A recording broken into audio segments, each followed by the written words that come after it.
Direct deposit is easy until one tiny detail makes payday a mess.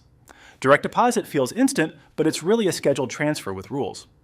One wrong digit in your routing or account number can bounce the whole paycheck back to payroll. Even when it hits, your bank may show it as pending before it fully posts. Cutoff times matter too, because a file sent after the deadline can land a day later. If your name doesn't match exactly, it can trigger a review. When it's set right, deposits post predictably every pay period. A clean setup starts with choosing the exact account you want your pay to land in. Open the account first, because employers can't deposit into something that doesn't exist yet. Then make sure your name matches your payroll profile letter for letter, including hyphens and middle initials.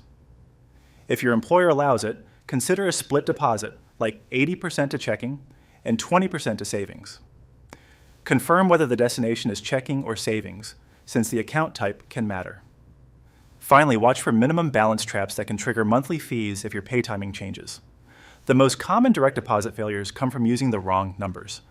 Get your routing number from your bank's own app, website, or statements, not a random list online. Then confirm your full account number carefully, because a single missing digit can send money nowhere useful.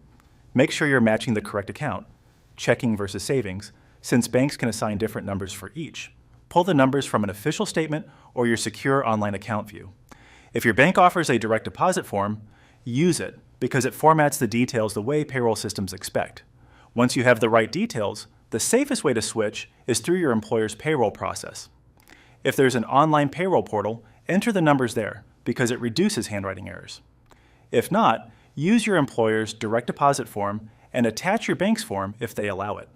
Build in a buffer. It often takes 1-2 pay cycles to fully update. Keep the old account open during that window, and if possible, split deposits while switching. Then watch closely for any rejected deposit notice, so you can fix it before the next payroll run. Most direct deposit problems happen because people test the wrong thing or share details unsafely. Don't do a first paycheck check by changing everything right before payroll, because you won't have time to correct a mistake. Posting is often same day once it's established, but the timing depends on your employer's file and your bank's cutoff. Never text your routing and account number. Treat them like keys. If a deposit is returned, don't ignore it. Payroll must resend it. Update direct deposit in both places immediately. And remember, your bank can't fix payroll instructions your employer sent incorrectly. One wrong digit can bounce an entire paycheck, so always pull numbers from your bank's own statement or direct deposit form. If you're thinking about switching accounts, BankingHub can match you based on how you actually bank and show the real dollar impact for your balance. Free, takes about 2 minutes, and the link is in the description.